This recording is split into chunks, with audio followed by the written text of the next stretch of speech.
જય Shri Krishna, good morning. કેમ છો? જો અમારા માતાજી વાડીમાં આવી ગયા છે.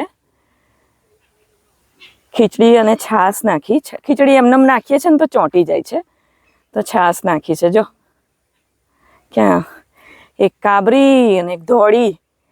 મને લાલ ગાય અતિ પ્રિય, પણ આ લેણા દેણી આની જોડે હશે ને એટલે આ બે આવી.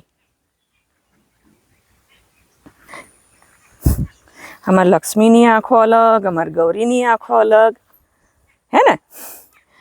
હજી છાશ નાખું એમાં? હવે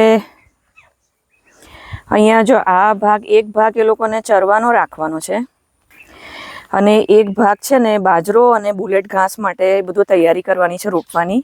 ક્યાં ગઈ? હા, એટલે શું, નહીતર એ લોકો છે ને ખૂંદી નાખે, પેલું ખૂંદી નાખે, ચરી નાખે, બધું બગાડી નાખે. એટલે એક ફેન્સિંગ કરીને એક પાર્ટ વાડીનો છે ને અલગ કાઢવો પડશે અને આ લોકો છૂટી ચરે.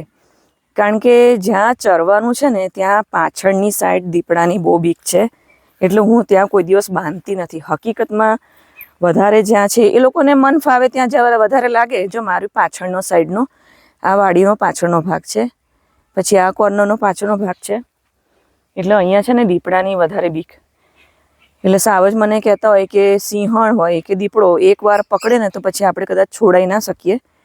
એટલે આ બધી એવી સંભાવનાઓ, એટલે બેટર છે અમારી નજર સામે હું એ લોકોને, એટલે આ સાઈડ હું એ લોકોને બાંધું છું, જો કે મને દેખાઈ શકે. અને પછી જેવું નાસ્તાનું પતી જશે ને એટલે છોડી દઈશ. હમણાંની પબ્લિક એટલી હોય છે ફાર્મમાં, તો એક ને દોઢ વાગ્યા સુધી ચરતી હોય છે. છાશ લઈ આવું, 1 મિનિટ.